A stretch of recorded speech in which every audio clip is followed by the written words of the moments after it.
समन्ता चक्रवालेषु अत्रा गच्छन्तु देवता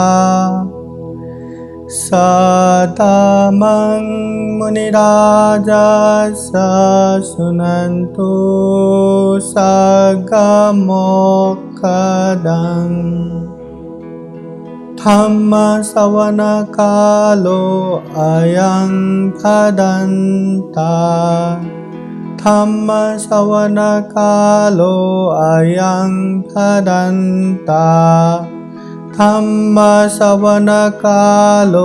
अयं भदन्ता नमो तस्स भगवतो अरहतो सम्मा सम्बुद्दस्स नमो तस्स भगवतो अरहतो सम्मा सम्बुद्दस्स नमो तस्स भगवतो अरहतो सम्मा सम्बुद्दस्स सबे सत्ता कम्मसका कम्मदायदा कम्मयोनि कम्मबन्धो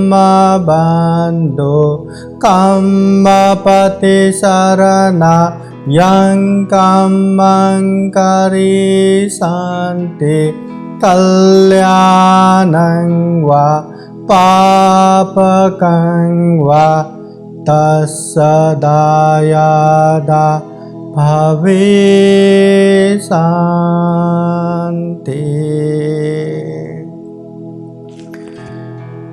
महाकारुणिक तथागत भगवान बुद्ध को वंदना। महाकारुणिक तथागत बुद्ध द्वारा देशित स्वाख्यात धम्म को वंदना। महाकारुणिक तथागत बुद्ध के आर्य श्रावक सुप्रतिपन्न संघ को वंदना। परम पूजनीय बोधिसत्व डॉक्टर बाबा साहब आम्बेडकर उपस्थित हुए श्रद्धा संपन्न बुद्धि संपन्न संपूर्ण उपासक उपासिकाएं, आज का धम्म देशना का विषय है कम्म सिद्धांत। बौद्ध जगत में कम्म सिद्धांत का महत्व क्या है, ये कम्म सिद्धांत क्या है, इसके विषय में हम शुरू करते हैं। इस दुनिया में बहुत सारे प्राणियां हैं और मनुष्य भी देखा जाए, इंसान भी देखा जाए तो अनगिनत प्राणियां हैं, अनगिनत इंसान है। पर इतने सारे इंसान होने के बावजूद भी न यहाँ लोगों का चेहरा समान है, चेहरा भी भिन्न भिन्न है, न लोगों का स्वभाव समान है, सबका अपना अपना स्वभाव है, न लोगों का जो भौतिक संपत्ति है, जिसके पास धन संपत्ति है, न वो समान है। किसी के पास है ही नहीं, किसी के पास थोड़ा ही है, किसी के पास अनगिनत है, और किसी के पास जो आध्यात्मिक गुण धम्म रहता है वो भी समान नहीं है। मतलब दुनिया में इतने सारे इंसान होने के बावजूद भी किसी का भी समान नहीं है। एक ये बात हो गया। और दूसरी बात, इस दुनिया में अभी हम इंटरनेट गूगल में भी देख सकते हैं, बहुत सारे लोग, भिन्न भिन्न प्रकार के लोग दिखते हैं। कोई इतना मोटापा कि चलने कोई तकलीफ, किसी का हाथ नहीं, किसी का पैर नहीं, कोई इतना लंबा चलने को तकलीफ, कोई इतना छोटा, ऐसे बहुत सारे ये गूगल में हम आराम से देख सकते हैं। और एक बात, आज के इंटरनेट में, यूट्यूब में, गूगल में ये भी दिखाई पड़ता है कि यहाँ हर दिन जैसा अनगिनत लोग एक्सीडेंट में मर जाते हैं। ये रोड एक्सीडेंट में, ये गाड़ी के एक्सीडेंट में, हाँ, ऐसे ऐसे दुखद निधन हो जाता है, दुखद रूप से मर जाता है। किसी का हाथ नहीं, किसी का पैर नहीं, ये शरीर का अंग प्रत्यंग छट बिछट होके मर जाता है। और इसके अलावा भी यहाँ ये गूगल में ये दिखाई देता है, मतलब हम देख सकते हैं इंटरनेट से किसी किसी का चेहरा ही कितना भयानक दिखता है, किसी के चेहरे पे इतना बड़ा बड़ा मांस आया हुआ रहता है, किसी का हाथ ही कैसा कैसा, किसी का पैर कैसा, किसी का सिर जुड़ा हुआ, किसी का 2 लोगों का शरीर जुड़ा हुआ, अनेक तरह के लोग मिलते हैं। अगर महाकारुणिक तथागत बुद्ध होते तो हर ये बात का, इसका ऐसा पूर्व कर्म था इसलिए ऐसा हुआ रहेगा, तथागत बुद्ध कहते थे, कह सकते थे। पर अभी तथागत बुद्ध नहीं है तो हम तो इतना मतलब बता नहीं सकते। पर ये जो भी हो रहा है, जितना भी हो रहा है, ये कर्म की वजह से ही है, कर्म की विविधता की वजह से ही है, अपने अपने कर्म की वजह से ही ये सारे हो रहा है।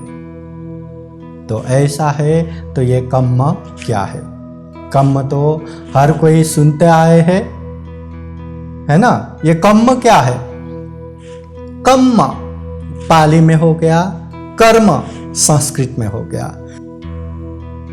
कर्म बोले तो काम, जो हम ये शरीर से करते हैं, जो हम वाणी से बोलते हैं, जो हम मन से सोचते हैं, वो काम को ही कर्म बोलते हैं। शरीर से, वाणी से, मन से जो काम करते हैं उसे कर्म बोलते हैं।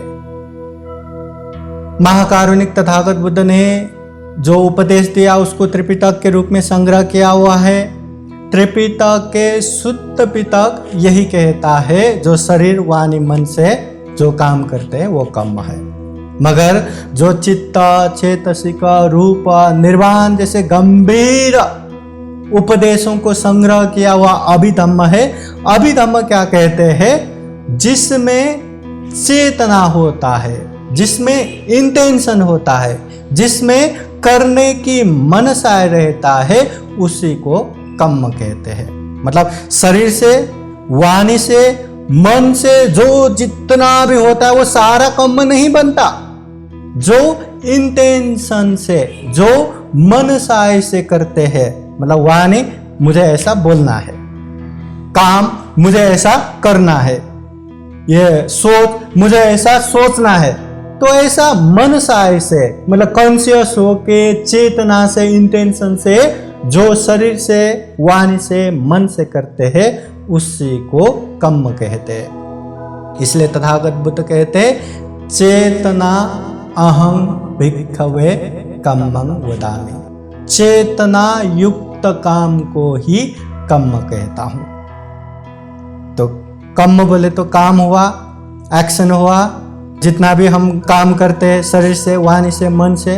मगर एग्जैक्ट वास्तविक रूप में जो मन साय से, चेतना से, शरीर से, वाणी से, मन से जो करते हैं उसे कर्म कहते हैं। अब कर्म बोले तो या तो अच्छा कर्म या तो बुरा कर्म।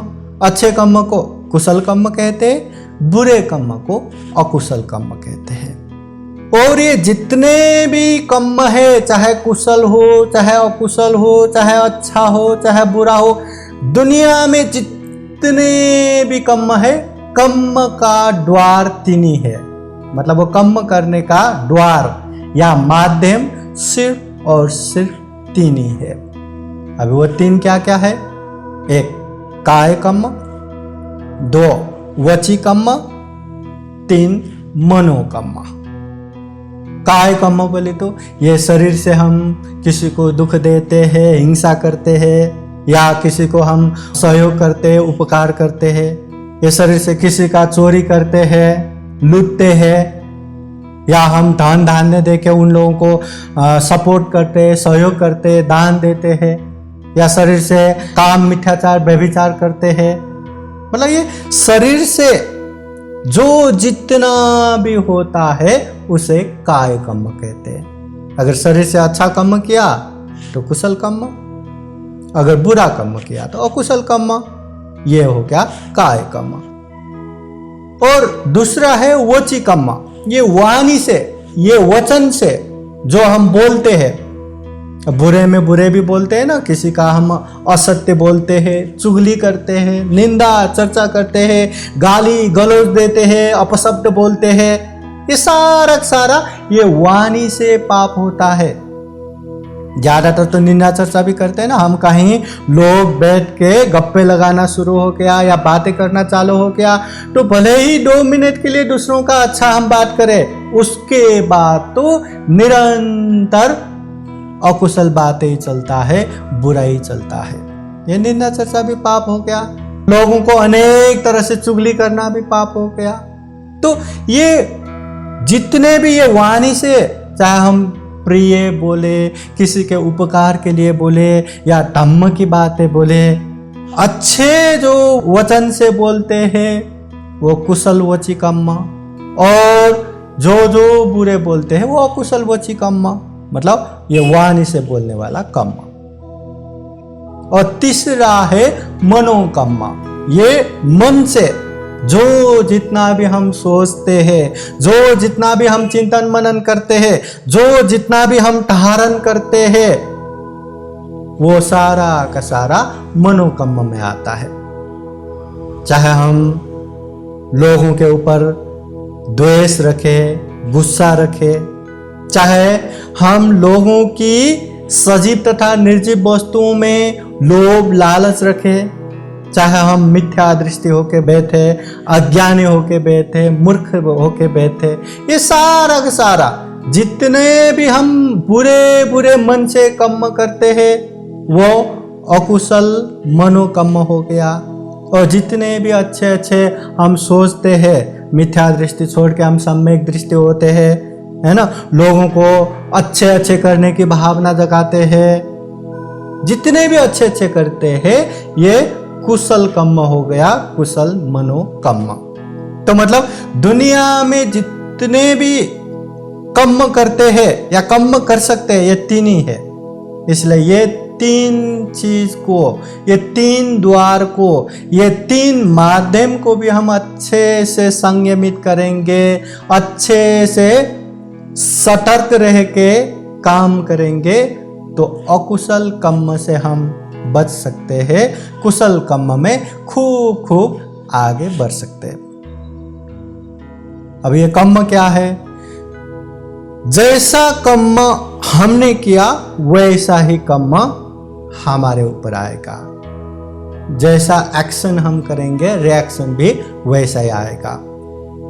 किसी को हम बुरे बात करेंगे और हम ये आशा रखते हैं कि वो मुझसे अच्छे बात करे, बहुत सम्मान के साथ बात करे, ऐसा तो होता नहीं। हम अच्छे से बात करेंगे तो वो भी अच्छे से बात करेगा। हम उसको बुरे सलूकी करके बात करते हैं या एकदम अपहेलना करके नीचा दिखा के बात करते हैं तो वो भी वैसा ही सलूक करेगा। ये है कर्म। मतलब जैसा हम करेंगे उसका परिणाम, उसका रिजल्ट भी वैसा ही आएगा। तथागत बुद्ध का जो उपदेश संग्रहित त्रिपिटक है, त्रिपिटक के सुत्त पिटक के ये ग्रंथ मध्यम निकाय, मध्यम निकाय के चूल कम्म विभंग सुत्त, ये कम्म के संदर्भ में बहुत ही महत्वपूर्ण ये सूत्र है। तो ये सूत्र में कर्म के विषय में तथागत बुद्ध क्या कहते हैं ये देखते हैं।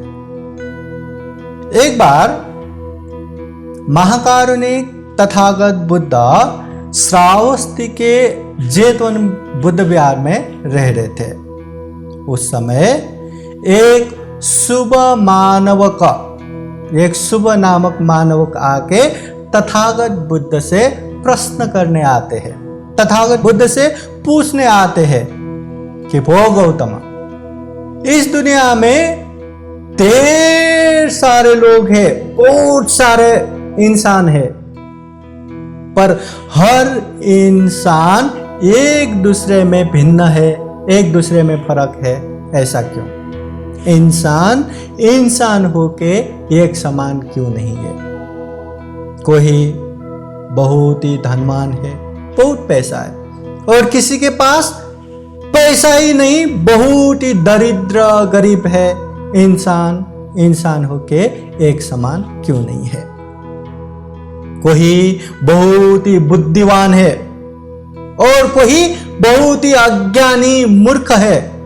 इंसान इंसान होके एक समान क्यों नहीं है?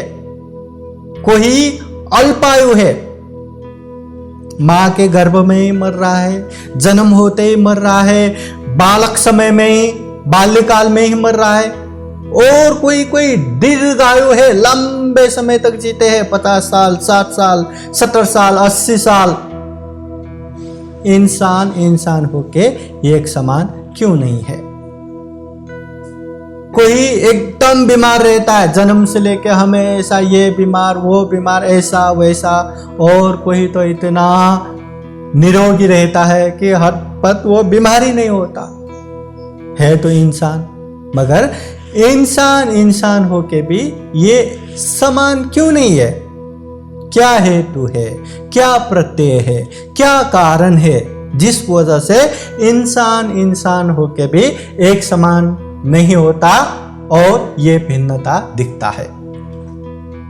उस समय महाकारुणिक तथागत बुद्ध ने शुभ मानव को समझाते हुए बताते हैं, सब्बे सत्ता कम्म सका, ये जो भी हो रहा है, जितना भी हो रहा है, ये सारे सारे वजह, इन सारे चीजों की वजह है कर्म। कर्म की वजह से ही ये सारा हो रहा है।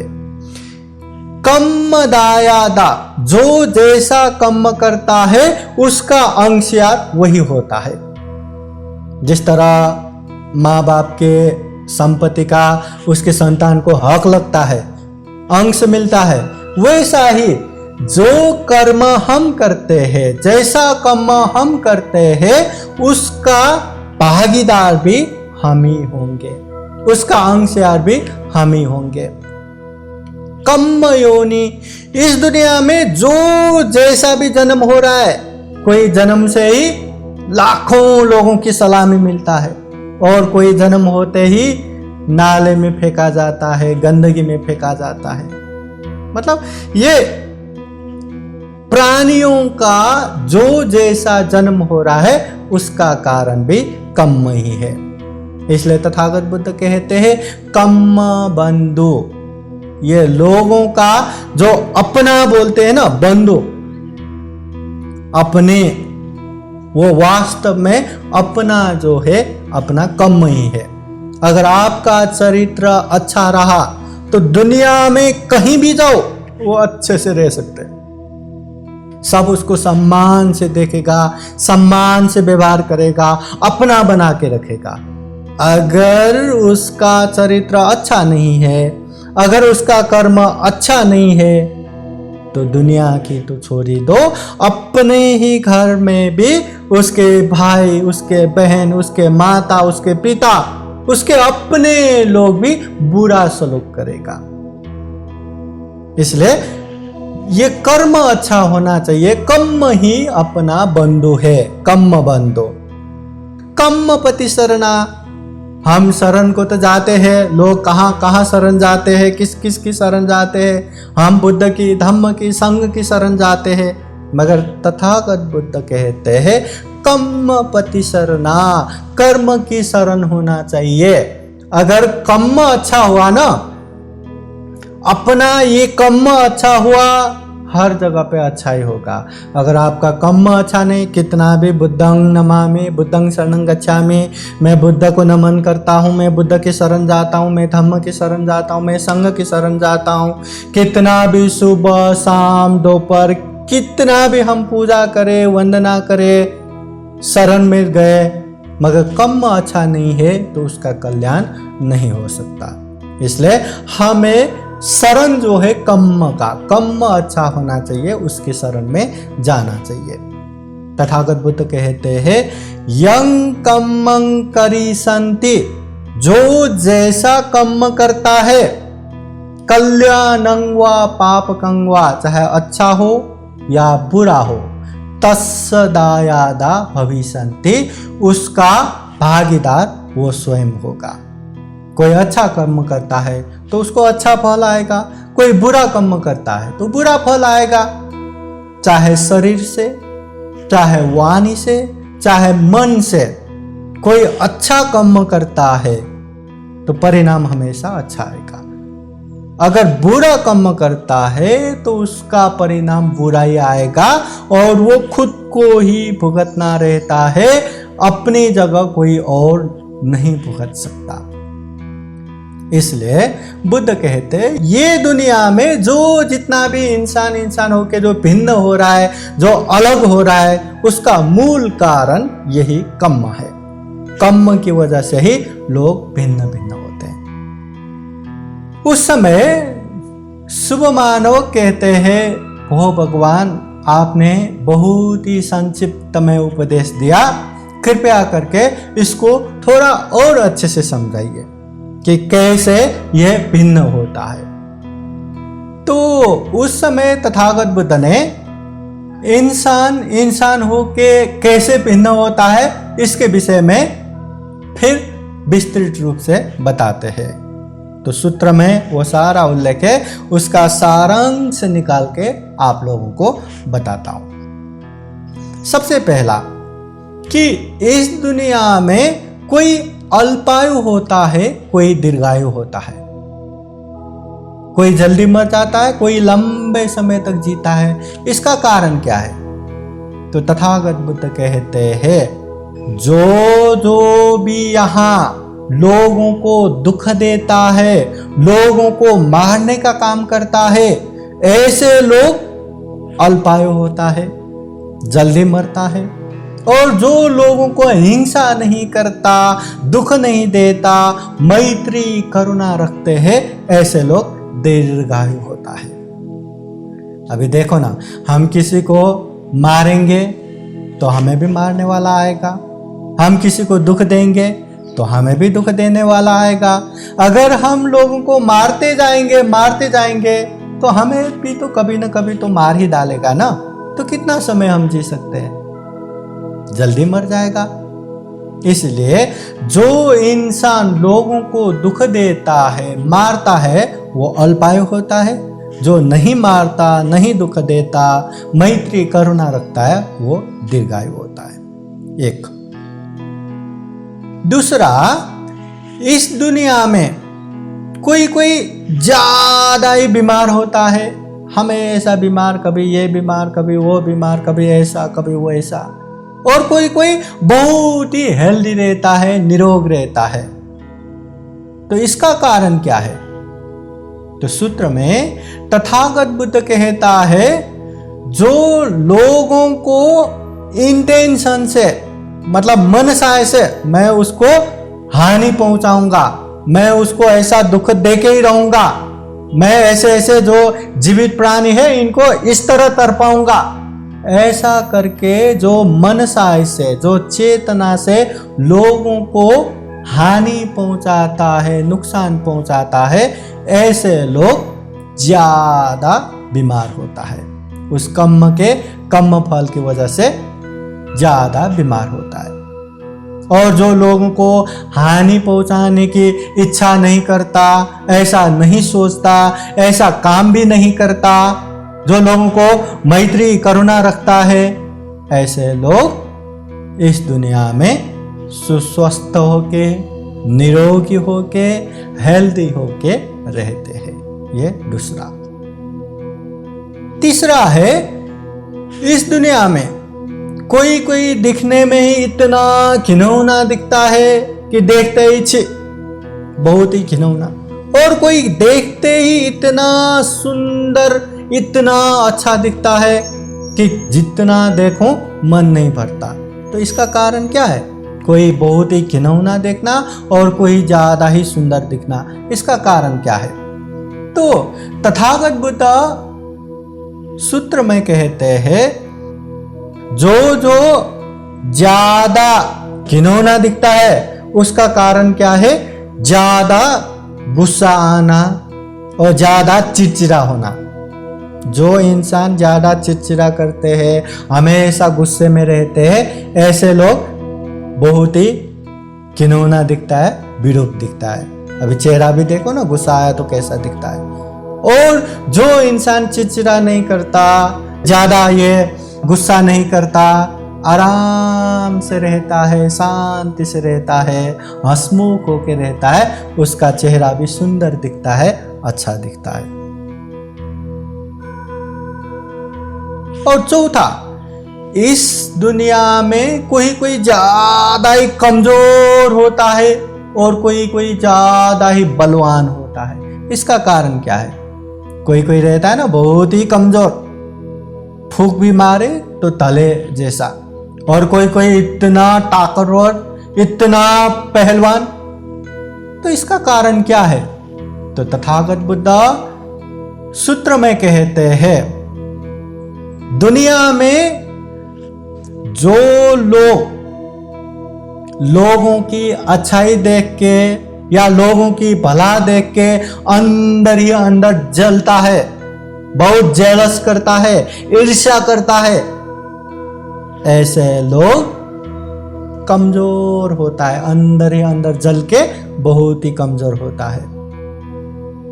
और जो लोग ईर्ष्या नहीं करता, दाह नहीं करता, लोगों के अच्छा भला देख के नहीं जलता, ऐसे लोग ताकतवर रहता है। ये एक कम्म हो गया और दूसरा कम्म फल, इसकी वजह से ये हुआ। और पांचवा है, कोई कोई इंसान यहाँ बहुत ही गरीब दरिद्र रहता है और कोई कोई बहुत ही धनवान, अनगिनत संपत्ति के मालक। तो इसका कारण क्या है?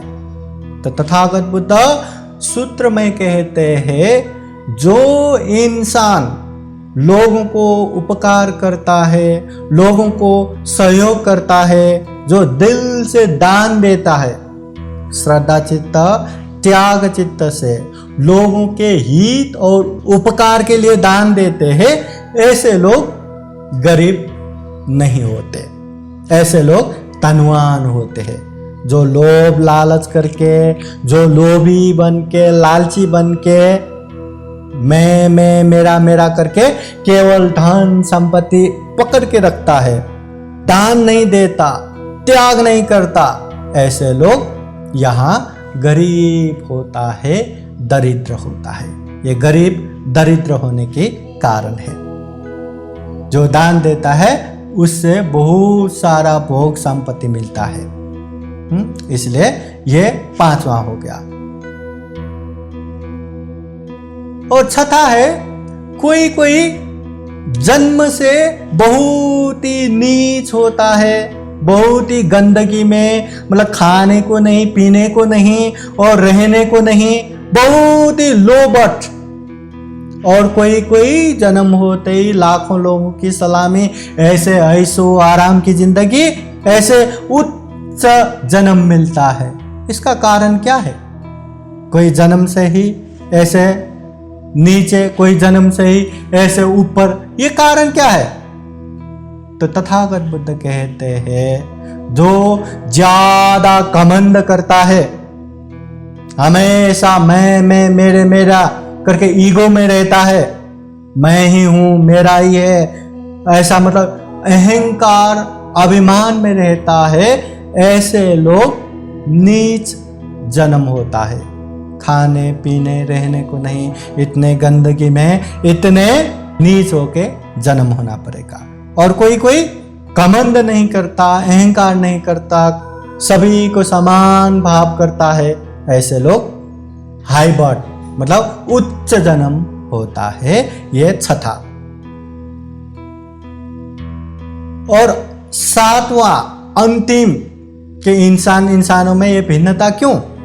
ये सातवां है, कोई कोई एकदम मूर्ख होता है, स्टूपिड होता है, और कोई कोई बहुत ही विद्वान होता है, बहुत ही बहुश्रुत, जैसे बाबा साहब अम्बेडकर जैसा। कोई कोई इतना विद्वान होता है, कोई कोई इतना मूर्ख होता है। इसका कारण क्या है? तो तथागत बुद्ध सूत्र में कहते हैं, जो इंसान पढ़ने को, सीखने को, या जो भी विद्वान लोग हैं या जो शीलवान गुणवान है, उन लोगों की संगत करके जो सीखने की आदत नहीं करता, नहीं सीखता, ऐसे लोग मूर्ख होता है। जो सीखता है, जो जानता है, जो पढ़ लिखता है, जो अभ्यास करता है, ऐसे लोग विद्वान होता है।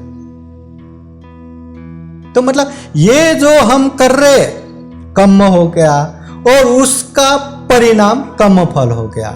मतलब कोई भी इस दुनिया में ऐसे ही नीच होके नहीं जन्म होता, उच्च होके जन्म नहीं होता, दरिद्र होके जन्म नहीं होता, धनवान होके जन्म नहीं होता, बीमारी होके जन्म नहीं लेता और निरोग होके भी जन्म नहीं लेता, मूर्ख होके भी जन्म नहीं लेता, विद्वान होके भी जन्म नहीं। जितना जो भी हो रहा है सब के सब अपने अपने कर्म की वजह से।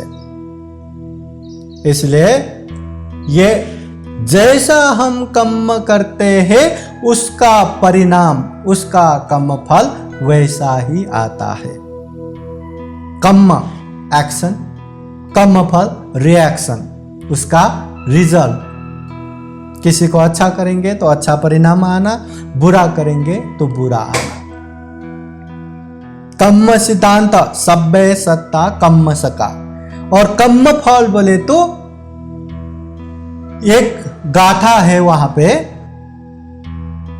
यानी करोति पुरुषो तानी पश्यति आत्मनो। इंसान जो जैसा करता है वैसा ही भुगतता है। कल्याणकारी कल्याणम, जो कल्याणकारी काम करता है या जो अच्छा काम करता है उसको अच्छा ही परिणाम मिलता है। पापकारी च पापकं, जो बुरा कर्म करता है, जो पापी काम करता है उसको पाप विपाक आता है, ऐसा ही दुष्परिणाम आता है। यादिशं वपते बीजं, जैसा बीज हम धरती पे या जमीन पे लगाएंगे, तादिशं हरते फलं, वहां वैसा ही फल फलेगा। जैसा करेंगे वैसा ही। खेतों में धान लगाएंगे तो धान ही आएगा, गेहूं लगाएंगे तो गेहूं आएगा। जैसा लगाएंगे वैसा ही, मतलब हम जैसा कर्म करेंगे उसका परिणाम वैसा ही आएगा। ये कर्म फल। न जाने कितना हमने पहले अच्छा किया होगा, अभी अच्छा हो रहा है। अभी अच्छा करेंगे तो बाद में भी अच्छा होगा। न जाने पहले हमने कितना बुरा किया होगा कि अभी भी समय समय पे बहुत सारा बुरा होता है।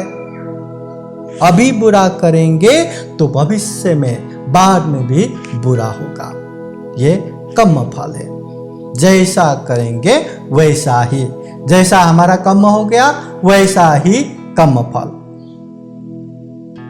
एक बार मिलिंद राजा नागसेन महंत को पूछते हैं कि यहाँ लोग भिन्न भिन्न देखते हैं, कोई कम आयु वाले, कोई दीर्घायु वाले, कोई ज्यादा रोगी, कोई बहुत ही निरोग, कोई भद्दे दिखते हैं, कोई सुंदर दिखते हैं, कोई प्रभावहीन दिखते, कोई बहुत ही प्रभावशाली दिखते हैं, कोई गरीब दिखते, कोई धनी दिखते हैं, कोई नीच कुल, कोई उच्च कुल, कोई बेवकूफ है, कोई होशियार है। ये जो हो रहा है इसका कारण क्या है? तो ये नागसेन महंते बहुत तार्किक जवाब देने वाले। तो नागसेन महंते उन्हीं से पूछता है कि इस दुनिया में जो जमीन पे अनेक अनेक वनस्पतियां आता है, अनेक तरह के झाड़ पत्ते वनस्पतियां आता है, वो एक जैसी क्यों नहीं है? कोई खट्टी रहती है, कोई नमकीन रहती है, कोई तीती रहती है, कोई कड़वी रहते हैं, कोई मीठी रहती है, कोई कैसा, अलग अलग वनस्पतियां क्यों होता है? तो नागसेन भंते के प्रश्न से फिर राजा मिलिंद बोलते हैं, जिसका जैसा जैसा बीज है उसी तरह का वनस्पति वहां आता है।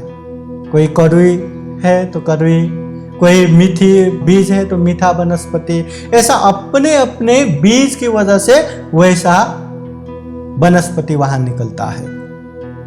तो नागसेन भंते भी कहते हैं, महाराज वैसे ही, महाराज ठीक उसी तरह यहाँ जो जैसा कर्म करता है, जिसने जैसा कर्म करके आया है, ऐसे ही भिन्न भिन्न हो जाता है। मतलब भिन्न भिन्न प्रकार के कर्म फल आता है, ऐसे भिन्न भिन्न दिखता है। कोई धनी, कोई गरीब, कोई निरोगी, कोई रोगी, ये सारा होने के कारण भी यही अपना अपना कर्म है।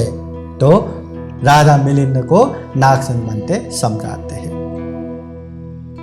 तो ये कर्म सिद्धांत, कर्म फल सिद्धांत, ये कर्म और कर्म फल के विषय में। अब ये कर्म के विषय में बहुत सारे धम्म में, ये तथागत बुद्ध ने बहुत सारे उपदेशों में ये कर्म के विषय में बोले हैं। जैसे तथागत बुद्ध ने जब 4 आर्य सत्य ज्ञान को प्राप्त किया, बोध किया, धर्मचक्षु प्राप्त किया, तब अपने आप को बुद्ध के रूप में घोषणा किया। वो बुद्ध बन गए, निर्वाण लाभी बन गए। तो 4 आर्य सत्य में दुख है, दुख का कारण है, दुख मुक्त निर्वाण है, और निर्वाण पहुंचने का राह है, मध्यम मार्ग है, आर्य अष्टांगिक मार्ग। ये आर्य अष्टांगिक मार्ग में सम्यक दृष्टि, सम्यक संकल्प, सम्यक वाणी, सम्यक कर्मांत, सम्यक आजीविका, सम्यक व्यायाम, सम्यक स्मृति, सम्यक समाधि, ये 8 जो मार्ग है, वो 8 मार्ग में एक मार्ग है सम्यक कर्मांत। मतलब सम्यक होना चाहिए अपना कर्म अच्छा होना चाहिए। और उस सम्यक कर्मांत में तथागत बुद्ध ने 3 चीज बताया है। सम्यक कर्मांत अंतर्गत कम से कम ये 3 चीज पालन करना है। क्या? पानातिपाता विरति, अदिन्ना दाना विरति, कामेषु मिच्छाचारा विरति।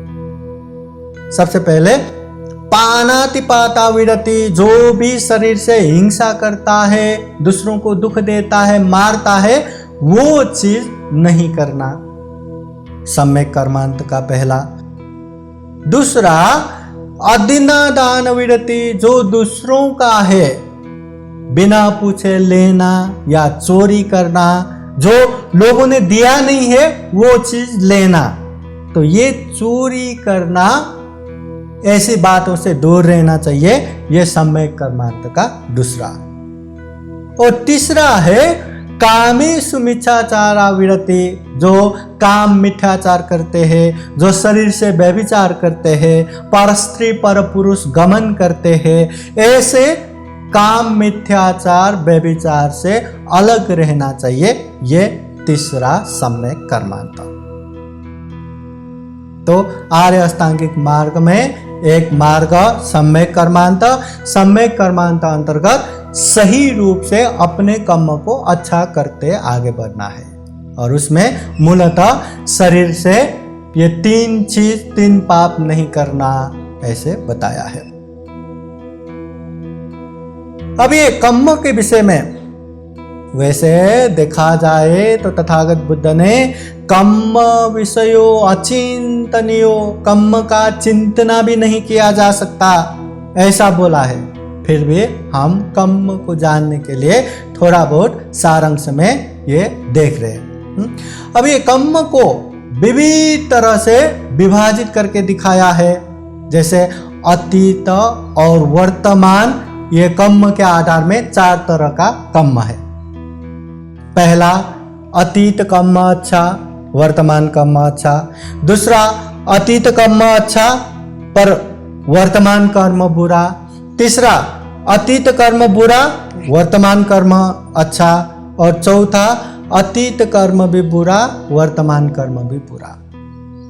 अब इसमें पहला अतीत कर्म अच्छा बोले तो पहले हमने बहुत अच्छा मेहनत किया, बहुत अच्छे शरीर से कर्म किया, वाणी से कर्म किया, मन से अच्छा कर्म किया, या बोले तो हमने बहुत मेहनत करके शिक्षा दीक्षा लिया, स्टडी किया, हाँ हम डॉक्टर बन गए, इंजीनियर बन गए, हर तरह से एक एक मतलब क्षमतावान बन गए, तो अभी जाके जो अच्छा मिलता है ये अतीत कर्म की वजह से, मतलब अतीत कर्म अच्छा। और वर्तमान कर्म अच्छा है बोले तो पहले हमने अच्छा किया तो अभी अच्छा हो रहा है, तो अभी भी हम अच्छा कर रहे हैं। पैसा ज्यादा आया करके घमंड नहीं करना है, जैसे हमारा कमाई है उस हिसाब से निरंतर दान भी देते जाना है, दान पारमिता पूर्ण करना है, शील भी पालन करते जाना है, ध्यान भावना भी करते जाना है। ये सारे के सारे वर्तमान कर्म अच्छा, इसे कहते हैं पहले अच्छा कर्म हुआ अभी भी अच्छा हुआ, अभी अच्छा कर्म कर रहे तो बाद में भी निश्चित रूप से अच्छा कर्म होगा, ये पहला।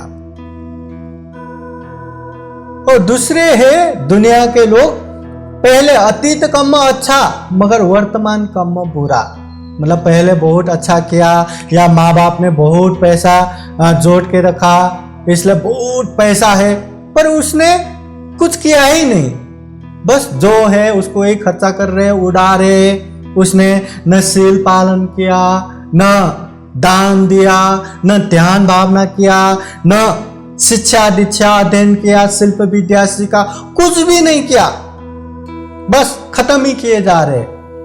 तो ये हुआ उसका अतीत कर्म अच्छा था, जिसकी वजह से वो बहुत धनवान हो गया, इतने बड़े परिवार में जन्म हो गया, मगर वर्तमान कर्म बुरा होने की वजह से वो सब खत्म हो सकता है। मतलब जो भी है उसको भी संभाल नहीं सकता, उसका सदुपयोग भी नहीं कर सकता, उसका वैल्यू भी पता नहीं रहेगा और जल्दी जल्दी खत्म भी हो जाएगा। ये वर्तमान कर्म बुरा। अतीत कर्म बुरा, वर्तमान कर्म अच्छा, मतलब पहले हमने बहुत बुरा कर्म किया होगा, शरीर से वाणी से मन से बहुत बुरा कर्म किया होगा, इसलिए ये जन्म में हम गरीब कुल में जन्म हो गए, मतलब ऐसे दुखी दरिद्र कुल में जन्म हो गए। मगर ये जीवन में खूब मेहनत करके हमने पढ़े लिखे, खूब मेहनत करके हम अच्छे बन गए, मतलब दान भी देना चालू किया, शील भी देना चालू किया, ध्यान भावना भी चालू किया, तो ये वर्तमान कर्म अच्छा हो गया। पहले की कर्म की वजह से तो हम ऐसे मतलब दरिद्र होके तो जन्म हुआ था, गरीब होके तो जन्म हुआ था, मगर अपने वर्तमान कर्म की वजह से वो बहुत अच्छा हुआ। जैसे बाबा साहब भी देखो ना, उन जमाने में वो पानी नहीं चलता, वो पाठशाला में अंदर रख के नहीं पढ़ाया जाता, बाहर गांव के बाहर ऐसा वैसा, इतने दुख के बावजूद भी, इतने संघर्ष के बावजूद भी उन्होंने इतना पढ़ा, इतना काम किया, इतना काम किया। आज दुनिया में बाबा साहब को सिंबल ऑफ नॉलेज के रूप में, बौद्ध जगत में बोधिसत्व के रूप में, भारतीय संविधान का निर्माता के रूप में हर किसी के दिल में उनके प्रति सम्मान है, रेस्पेक्ट है। ये वर्तमान कर्म अच्छा है। तो चौथा है पहले का कर्म भी बुरा और वर्तमान कर्म भी बुरा, मतलब पहले अच्छा नहीं किया था इसलिए दरिद्र होके गरीब होके कैसे कैसे जन्म हो गया, अभी भी वो वैसा ही मांग के ऐसा वैसा करके बुरे कर्म करके वहां चोरी किया, वहां पॉकेट मारा, वहां गलत काम किया, ऐसे वैसे करके सिर्फ जी रहे। तो पहले का कर्म भी बुरा हो गया और वर्तमान कर्म भी बुरा कर रहे, इसका मतलब ये हुआ कि निश्चित रूप से भविष्य भी बुराई होना है। दुनिया में जितने भी लोग हैं ये चार तरह के लोगों में आते हैं। तो हम किस में आता है, ये ध्यान देना जरूरी है। हम किस में आता है, पहले भी अच्छा कर्म अभी भी अच्छा कर्म में आता है, पहले अच्छा कर्म वर्तमान कर्म बुरे में आता है, पहले बुरा कर्म वर्तमान कर्म अच्छा में आता है, या पहले बुरा कर्म वर्तमान कर्म भी बुरा इसमें आता है। ये चार में से किस में आता है, ये ध्यान रखना, ध्यान देना जरूरी है। मगर सबसे इम्पोर्टेंट, सबसे महत्वपूर्ण बात है वर्तमान कर्म अच्छा होना चाहिए। और कर्म का दूसरा प्रकार है काला और सफेद के हिसाब से। तथागत बुद्ध ने मध्यम निकाय के कुकुरवती के सूत्र में यह उपदेश दिया है कि दुनिया के लोग चार तरह का रहता है। एक तो काला कर्म है, काला विपाक है। दूसरा सफेद कर्म है, सफेद विपाक है। तीसरा काला सफेद मिश्रित कर्म है, काला सफेद मिश्रित विपाक है। चौथा काला सफेद रहित कर्म है, काला सफेद रहित विपाक है। इसमें इतना कि काला बोले तो अकुशल कर्म, बुरा कर्म, और सफेद बोले तो अच्छा कर्म, कुशल कर्म।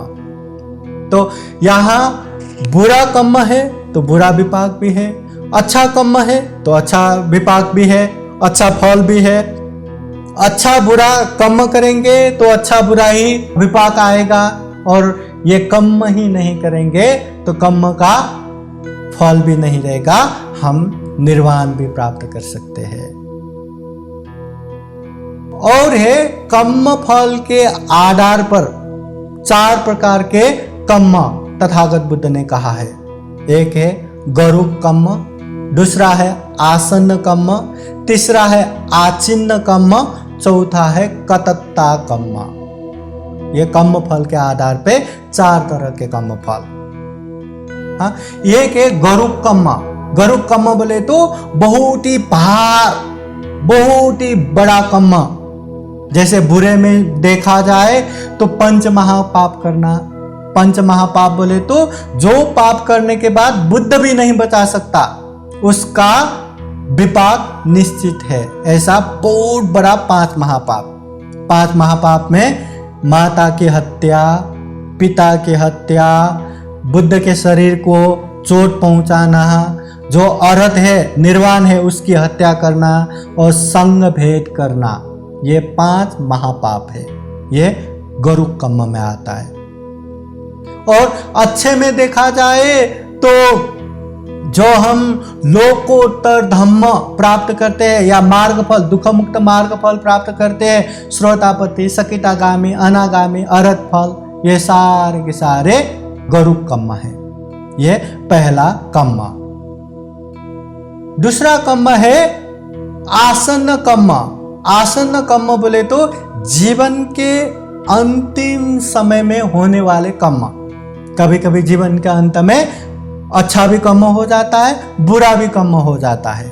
जैसे मत्त कुंडली जीवन के अंत में अपने पिताजी की वजह से मरने को आया करके पिताजी के ऊपर बहुत द्वेष रख के बैठे थे, मगर महाकारुणिक तथागत बुद्ध वहां आ गए। उनको देख के इतना मन में प्रसन्न भाव आ गया, इतना श्रद्धा उत्पन्न हो गया, पिता के ऊपर जितना भी क्लेश था, द्वेष था, वह सब गायब हो गया।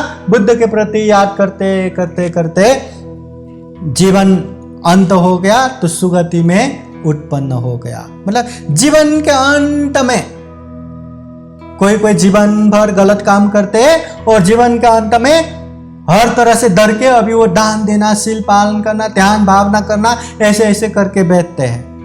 तो जीवन के अंत में जो कर्म करते हैं उसे आसन्न कर्म कहते हैं। और तीसरा है आचिन्न कर्म।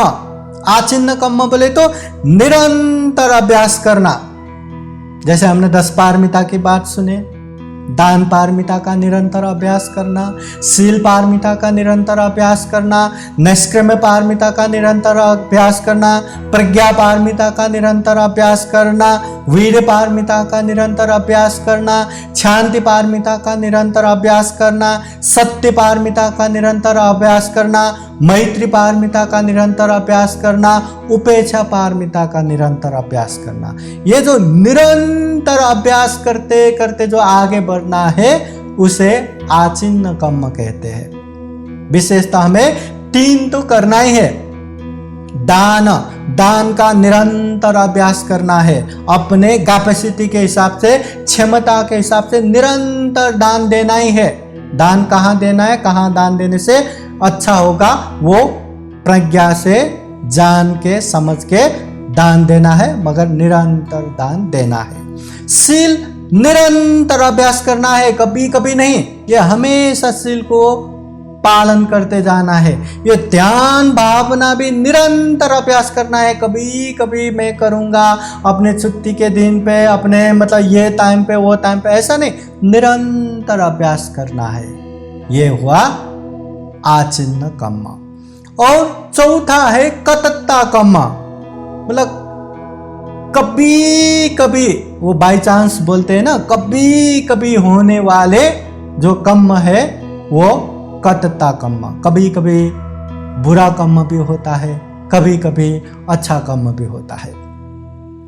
एक समय में तथागत बुद्ध ने नंद भिक्षु जो अरहत थे, वो भिक्षाटन आते समय बोधिसत्व बेहोश जैसा दारू पी के बैठे थे, तो नंद भिक्षु को देख के, अरे कितने शांत दांत होके ऐसे चल रहे, अंदर ही अंदर कितने गलत काम करते होंगे, कितना पाप करते होंगे करके बस उतना बोला था। उससे वो अरहत भिक्षु को ऐसा बोला करके इतना पाप हो गया, इतना पाप हो गया।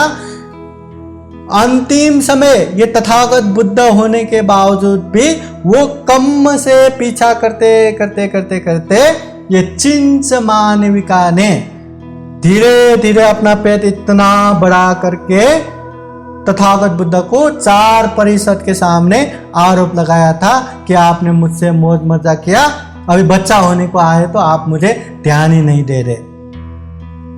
तो ये कभी कभी अच्छा भी होता है, बुरा भी होता है। जैसे ये भगवान बुद्ध के समय में एक पुटिगत तिस्स भिक्षु थे। वो भिक्षु होके इतना बीमार पड़ गया, इतना बीमार पड़ गया, इतना घिनौना हो गया कि कोई भिक्षु उसके पास भी नहीं जाते थे। नर्क जैसा, वहीं खाओ, वहीं मल मूत्र त्याग करो, ऐसा। तथागत बुद्ध स्वयं आके साफ सफाई करके उसको उपदेश दिया तो दुख मुक्त हो गया, अरहत हो गया। अरहत होने के बाद लोग पूछते हैं कि ऐसे जिंदगी भर तो इतना दुख कष्ट के साथ बिताया, हाँ, ऐसे बीमार होके मर गए, वो अरहत हो गए कैसे? तो तथागत बुद्ध कहते हैं, एक समय अरहत भिक्षु को दान दे के संकल्प किया था, जो ज्ञान आपने प्राप्त किया मैं भी वो ज्ञान प्राप्त कर सकूं। बस वो एक समय किया हुआ पुण्य से इतना पारमिता परिपक्व हो गया कि वो दुख मुक्त भी बन पाया। इसलिए कभी कभी होने वाले कर्म को कतत्ता कर्म कहते हैं। ये 4 तरह का कर्म हो गया। अभी कर्म फल समय के आधार पे भी 4 तरह का कर्म है। जैसे दित्त धम्म वेदनीय कर्म, उपपच वेदनीय कर्म, अपरापरिय वेदनीय कर्म, अहोसी कर्म। दित्त धम्म वेदनीय कर्म बोले तो जो जितना भी कर्म का फल है वो हमारे आंखों के सामने ही दिखाई देता है। चाहे हम किसी को गाली दिया उसका तुरंत परिणाम आ गया, चाहे हमने किसी को अच्छे व्यवहार किया उसने भी अच्छे व्यवहार किया, कहीं किसी ने चोरी किया वहीं पकड़ा वहीं मारा, मतलब आंखों से देखा जो फल आता है उसको दित्त धम्म वेदनीय कर्म बोलते हैं।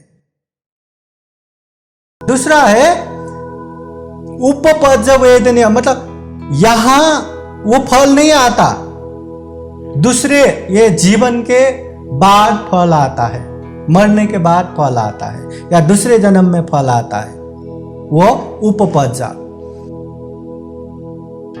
और तीसरा है अपरापरिय वेदनीय कर्म बोले तो तीसरे जन्म से कभी भी कहीं भी कैसे भी आ सकता है। जब तक इंसान दुख मुक्त नहीं होता, निर्वाण प्राप्त नहीं होता, तब तक कभी भी कहीं भी आ सकता है। वो है अपरापरिय वेदनीय कर्म। और चौथा है अहोसी कर्म।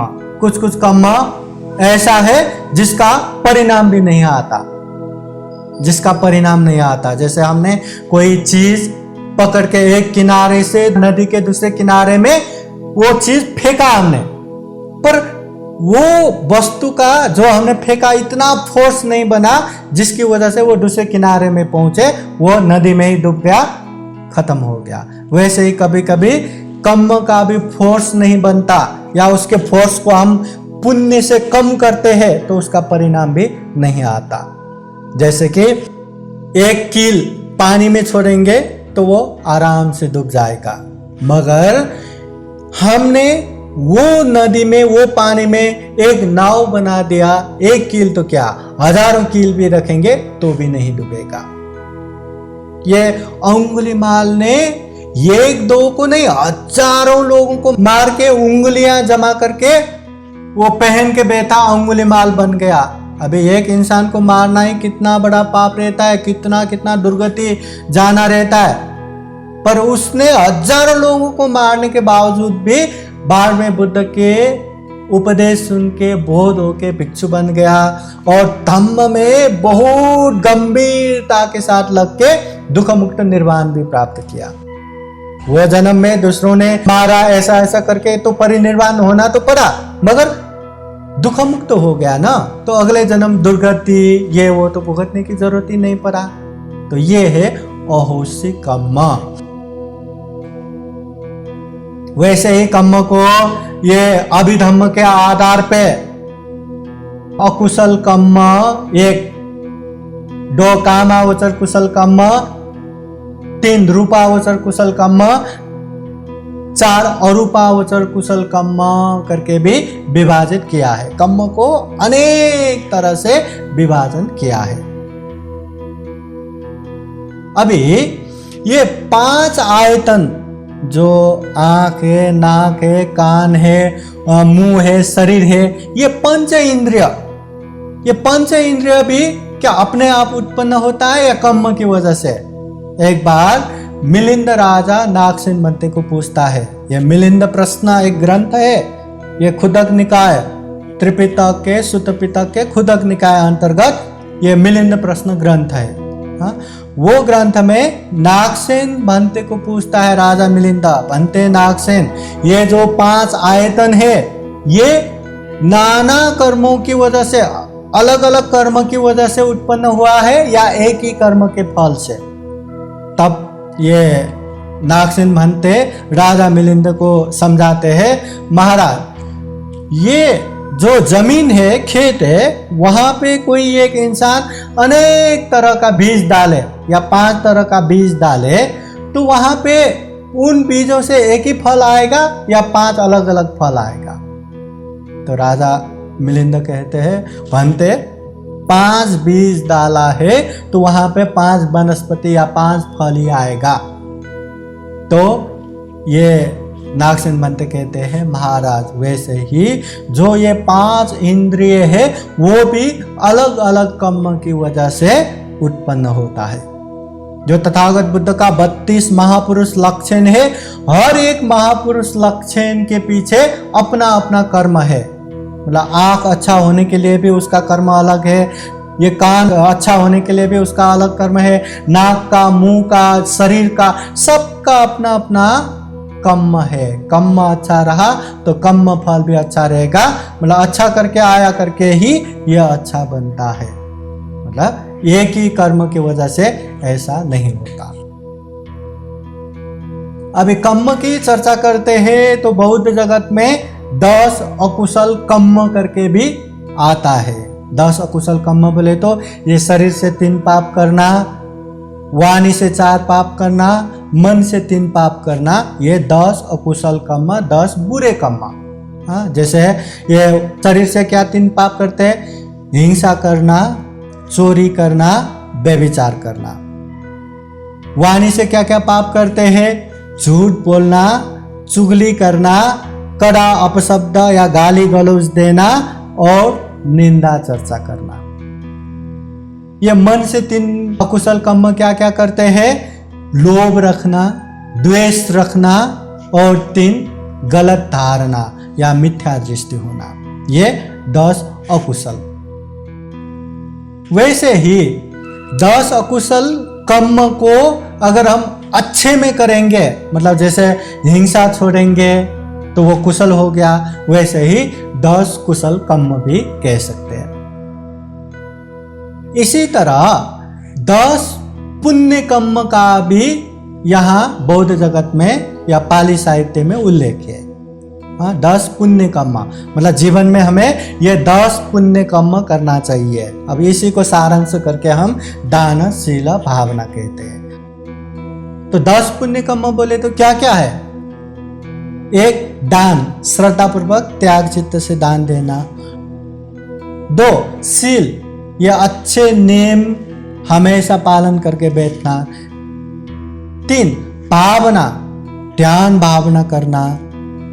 4, अपचायन, माननीय को मान सम्मान देना। 5, वैयावच, जो माननीय है, रेस्पेक्टेड व्यक्ति है, उसकी सेवा करना।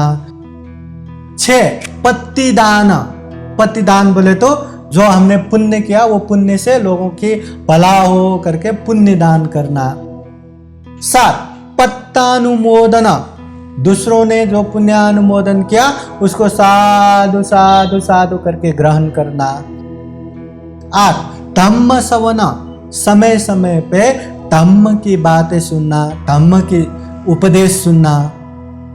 9, धम्म देशना, जो हमने सुना है जाना है वो धम्म की बातें लोगों के हित कल्याण के लिए वो धम्म देशना देना, धम्म की बातें सुनाना।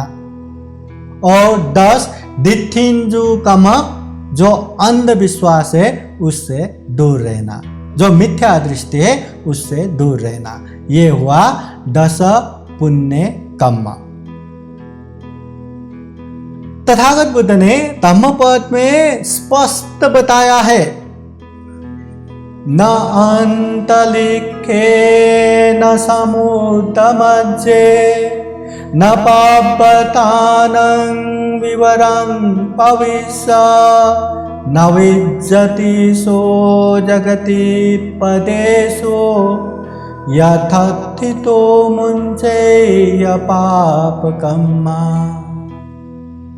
न अंत लिखे न समुद्र मध्य, अगर कोई इंसान गलत कर्म करता है, अकुशल कर्म करता है, पाप करता है और वो पाप से भयभीत होके, वो पाप से डर के समुद्र में पानी के नीचे छुप के बैठते हैं, या जमीन में जो पहाड़ कंदरा गुफाओं में छुप के बैठते हैं, या आकाश में छुप के बैठते हैं, तो भी इस दुनिया में पाप से बचने की जगह कहीं भी नहीं है।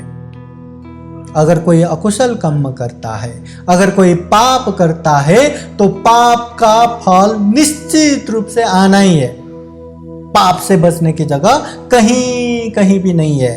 अभी धम्मपद अर्थ कथा में इसका खूब अच्छा सा एक कहानी आता है। अभी यहाँ समय ज्यादा नहीं है, फिर भी एकदम सारांश में। एक समूह भिक्षु भगवान बुद्ध से वर्षावास बाहर रहने के लिए अनुमति लेके जंगल के तरफ जाते हैं और गांव के नजदीक एक जंगल में वर्षावास रहते हैं, ध्यान रहते हैं। अभी बनते लोगों को, इतने बड़े संख्या में बनते लोगों को अच्छे से खाना बनाने के लिए तैयारी होता रहता है।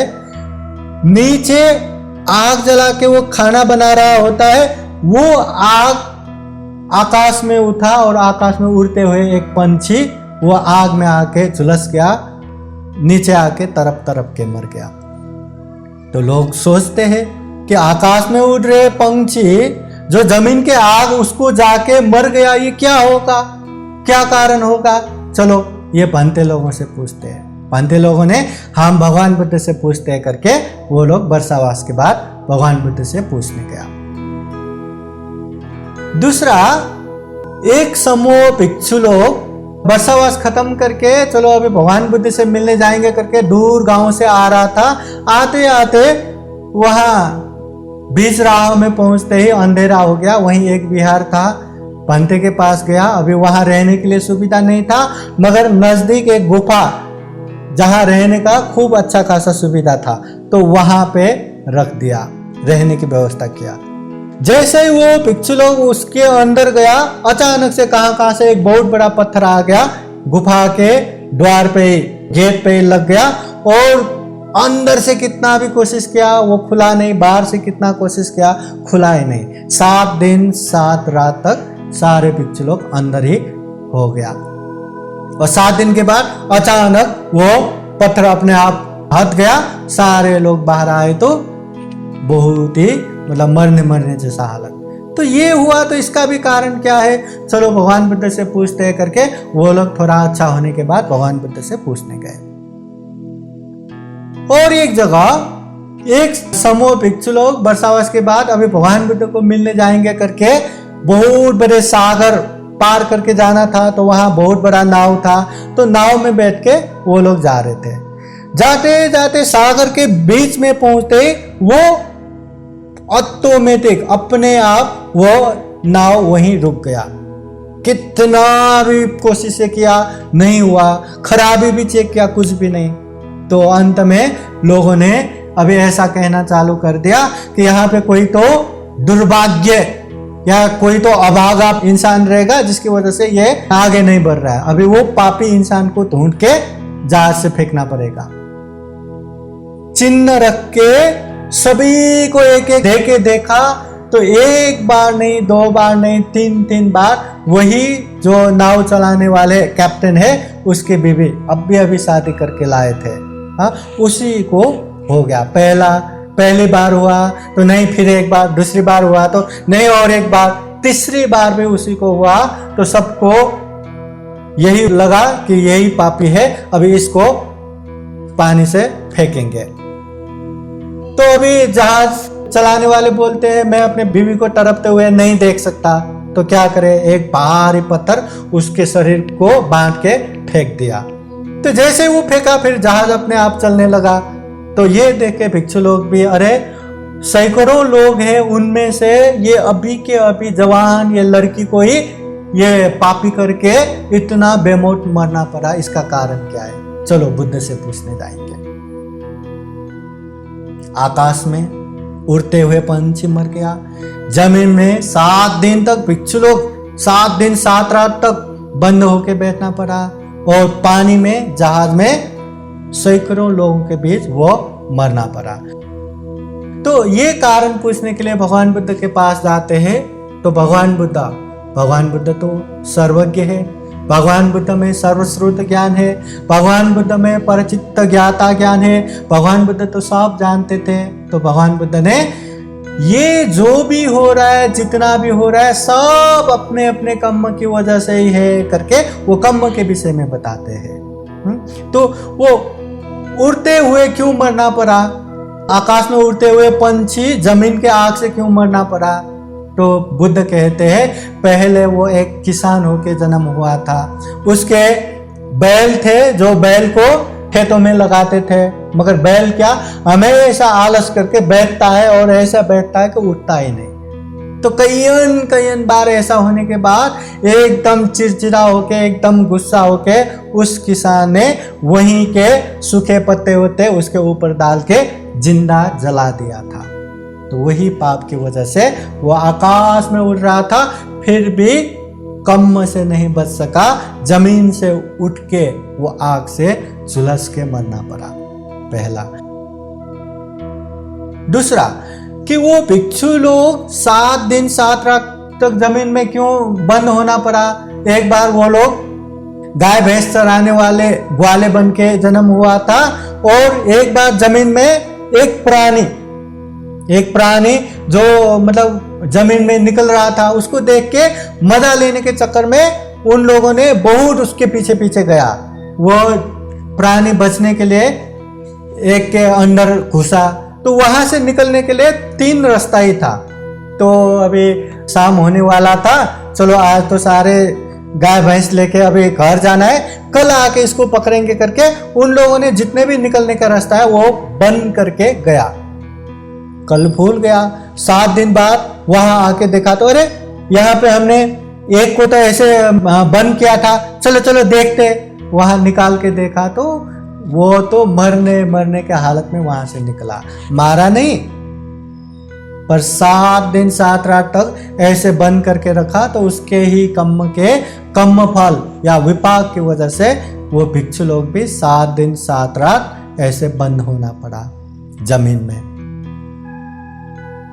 और तीसरा पानी में, ये पानी में क्यों ऐसे, मतलब सैकड़ों लोगों के बीच में अभी जवान, अभी शादी हुई वो लड़की ऐसे मरना पड़ा, क्यों?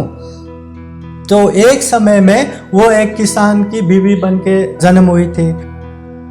किसान हमेशा खेतों में जाते थे तो खाना वाना लेके वो खाना खिलाने के लिए जाते थे, मगर हमेशा उसके पीछे एक कुत्ता हमेशा आते थे। तो सारे लोग उसको बहुत ही मजाक उड़ाते थे, अरे देखो देखो अभी शिकारी कुत्ते के साथ कभी शिकार जाने लगे, या कभी क्या करके हमेशा चिढ़ाते थे, हमेशा मजाक उड़ाते थे। वो औरत ने कितने बार उसको भगाया, फिर भी वो कुत्ते पीछे पीछे आते थे। एक बार नहीं, 2 बार नहीं, उसको इतना गुस्सा आया, इतना अपना मतलब मजाक जैसा, बेइज्जती जैसा लगा। एक बार पति को खाना खिलाने के बाद आ रहे थे एक तालाब में, देखा तो अपने पास जो बर्तन है उसमें पूरा तालाब से वो रेत भर दिया और उसको एक रस्सी से बांधा और कुत्ते को बुलाया। तो कुत्ते हमेशा भगाने वाले अभी प्यार से बुला रहे, तो वो भी भागा गया। तो वो कुत्ते को पकड़ के उसमें बांध के तालाब में फेंक दिया और वहीं वो मर गया। तो मतलब उसको मारेंगे करके इंटेंशन से, चेतना से उसको मार दिया, हिंसा किया। वही पाप की वजह से इतने लोगों के बीच में, सागर के बीच में ऐसे पानी में मरना पड़ा। तथागत बुद्ध कहते हैं सब्बे सत्ता कम्म सका, जो भी होता है, जैसा भी होता है, ये सारे के सारे वजह कम्म है। बस इतना कि हमें पता है या नहीं है, उतना ही है। इसलिए बुद्ध कहते हैं अगर कोई पाप करता है तो वो पाप से भयभीत होके, पाप से डर के आकाश में छुपे रहो तो भी नहीं बच सकता, पानी के नीचे छुपे रहो तो भी नहीं बच सकता, और जमीन में, पहाड़ों में, जंगल में, कंदराओं में, गुफाओं में छुप के बैठो तो भी नहीं बच सकता। कोई पाप करता है, कोई अकुशल कर्म करता है तो उसका विपाक आना ही है। राजा सुप्पबुद्ध भी तथागत बुद्ध के रास्ता रोकने की वजह से 7 दिन के अंदर जमीन के नीचे धंस के मरना पड़ा। एक कोक शिकारी है, एक भिक्षु को बिना मतलब का, ये भिक्षु की वजह से अलक्षिण हो गया, मेरा शिकार भी नहीं हुआ करके उसको मारने की चेष्टा किया, तो शिकारी कुत्ते ने गलती से खुद को ही मार दिया। जो जैसा कर्म करता है वैसा ही कर्म भुगतता है। एक बार तथागत बुद्ध ने भिक्षु लोगों को जमा करके अपने नख में ढूल उठा के पूछते हैं, ए भिक्षु लोग बताओ, ए भिक्षु लोग, आप लोगों को क्या लगता है कि मेरे नख में ज्यादा धूल है या सारा पृथ्वी में ज्यादा धूल है? तब भिक्षु लोग बोलते हैं, हो भगवान, आपके नख में तो क्या धूल है, थोड़ा ही, न्यून ही, गौण ही धूल है, सारा पृथ्वी तो धूल ही धूल से भर पड़ा है, इसलिए पृथ्वी में ज्यादा धूल है, आपके नख में थोड़ा ही धूल है। बुद्ध कहते हैं इस दुनिया में अच्छे और बुरे कर्म को समझ के बुरे कर्म से दूर रहने वाले और अच्छे कर्म में आगे बढ़ने वाले लोग, मेरे नख में जितना धूल है उतना ही है, बाकी तो अकुशल कर्म करने वाला है। मतलब अकुशल कर्म पता ही नहीं किए जा रहे, या अकुशल कर्म पता है फिर भी अनेक वजह दिखा के किए जाने वाले, या अकुशल कर्म पता है फिर भी बाद में दूर हो जाऊंगा, बाद में छोड़ूंगा कहने वाले, या अकुशल कर्म पता है फिर भी छोड़ ही नहीं पा रहे। ऐसे लोग पृथ्वी में जितना धूल है उतने ही है। अकुशल कर्म करने वाले ही ज्यादा है, कुशल कर्म करने वाले एकदम कम ही है, थोड़ा ही है। इसलिए तथागत बुद्ध कहते हैं ये कर्म को समझो अच्छे कर्म को समझो, बुरे कर्म को समझो, और जो अच्छे कर्म करते उसको क्या क्या हुआ है, क्या फायदा हुआ है, क्या आनिशंस हुआ है, ये जानो। और बुरे कर्म करने वाले को क्या विपाक मिला है, क्या दुष्परिणाम मिला है, क्या क्या जीवन में दुख भुगतना पड़ा है, ये समझो। कुशल कर्म का अच्छा और अकुशल कर्म का बुरा अच्छे से समझ में आए, अच्छे से महसूस हो, तो लोग शायद ही अकुशल कर्म में आगे बढ़ेगा, शायद ही कुशल कर्म से दूर रहेगा। ये कर्म जितने भी भवचक्र है, दुख चक्र है, ये कर्म की वजह से। ये प्रतीति समुत्पाद में भी अविद्या पच्चया संखारा, जो अविद्या की वजह से, अज्ञानता की वजह से, जो हमारे मतलब अज्ञानता की वजह से जो भी हम संस्कार बनाते हैं, ये कर्म संस्कार ही है। अच्छे तो अच्छे, बुरे तो बुरे। ये कर्म संस्कार की वजह से फिर अनेक अनेक भवचक्र, अनेक अनेक संसार चक्र, अनेक अनेक दुख चक्र शुरू होते हैं। जन्म होते हैं, बुढ़ापा आता है, मृत्यु होते, फिर जन्म होते, बुढ़ापा आता है, मृत्यु होते, ये दुख चक्र चलते जाते चलते जाते चलते जाते, और चाह के भी ये दुख चक्र से नहीं निकल सकता। चाह के भी ये दुख चक्र से दूर दूर तक निकलने का कोई रास्ता ही नहीं। हम तो तृष्णा में ऐसे बह रहे कि मानो बहुत बड़ा बाढ़ आ रहा है, बहुत बड़ा बाढ़ आया हुआ है, और हम बीचों बीच बहे जा रहे। न इधर का किनारा हाथ में आता है, न उधर का किनारा हाथ में आता है, न बीच में कोई द्वीप ही है, आइलैंड ही है। बचने का तो दूरों दूर तक कोई भी संकेत नहीं, बस बहे जा रहे। इसलिए जब तक ये कर्म को नहीं समझेंगे, कर्म ये संस्कार को नहीं जानेंगे, तब तक हमारा ये दुख चक्र, संसार चक्र चलते जाएंगे। अगर ये कर्म को समझ के, ये कर्म बनने का जो प्रक्रिया है उसको ही हम बंद करेंगे, उसको ही हम निर्मूल करेंगे, उसको ही हम निरोध करेंगे, तो ये कर्म की वजह से जितना भी जो जन्म शुरू होता है, मरण शुरू होता है, जन्म मरण का ये सिलसिला ही खत्म होगा। इसलिए कर्म को समझना है। चाहे ये जीवन में सुख शांति से रहना हो तो भी कर्म को समझना है, चाहे यहाँ भी वहाँ भी, अभी भी बाद में भी सुख शांति से रहना हो तभी भी कर्म को समझना है, या जीवन के सारे संस्कार को निर्मूल करके दुख मुक्त होना हो, निर्वाण प्राप्त करना हो, तो भी कर्म को समझना है। तो कर्म बोले तो काम, शरीर से, वाणी से, मन से जो करते हैं, वो भी चेतना से, मनसा से जो करते हैं। बिना मनसाई से हम हिंसा करते हैं, जो हमें पता ही नहीं, उसका कर्म नहीं बनता।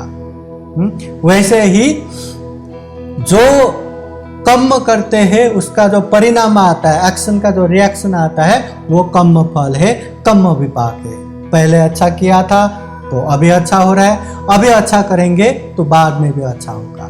पहले बुरा किया था, अभी बुरा हो रहा है, अभी बुरा करेंगे तो बाद में भी बुरा होगा। ये कर्म फल। यादि संगोपते बीजं तादि संहरते फलं। जैसा हम बीज खेतों में या जमीन पे बोएंगे, वैसा ही वहाँ अन्न फल आएगा। जैसा कर्म हम करेंगे वैसा ही कर्म फल आएगा। ये कर्म सिद्धांत के विषय में है। इस कर्म को हम अच्छे से अच्छे समझ सके, इस कर्म को अच्छे से समझ के अकुशल कर्म से दूर रह सके, कुशल कर्म में आगे बढ़ सके, और एक समय संपूर्ण कर्म से मुक्त होके जन्म जरा व्याधि मरण से अलग निर्वाण तक प्राप्त कर सके। फिर एक बार आप सभी के जीवन में खूब खूब सुख हो, शांति हो, मंगल हो, कल्याण हो। जीवन में ज़्यादा से ज़्यादा पुण्य धर्म करते हुए दुर्लभ, अमूल्य, सर्वश्रेष्ठ जीवन को सफल बना सके, सार्थक बना सके, ऐसी कामना करते हुए बुद्ध वचन पाली गाथा द्वारा आशीर्वाद देते हैं। सब लोग हाथ जोड़ के बैठिए। सभीतियो विभजन्तु सर्वरोगो विनाशतु माते भवतु अन्तरायो सुखी दीर्घायुको भवतु सर्वमङ्गलं रक्षन्तु सर्वदेवता सर्वबुद्धानुभावेन सदा शुद्धि भवन्तु ते भवतु सर्वमङ्गलं रक्षन्तु सर्वदेवता सर्वधर्मानुभावेन सदा शुद्धि भवन्तु ते भवतु सर्वमङ्गलं रक्षन्तु सर्वदेवता सर्वसङ्गानुभावेन सदा शुद्धि भवन्तु ते एचितं पाचितं तुय्यं क्षिप्रमेव समीधतो सबे पूरयन्तु चित्तसङ्कल्पा छन्दोपन्नरसो यथा आयु आरोग्य सम्पत्ति सर्ग सम्पत्तिमेव च अतो निब्बान सम्पत्ति इमिनाते समीधतु। साधु साधु साधु। बुद्धं नमामि, बुद्ध को नमन करता हूँ। धम्मं नमामि, धम्म को नमन करता हूँ। संघं नमामि, संघ को नमन करता हूँ।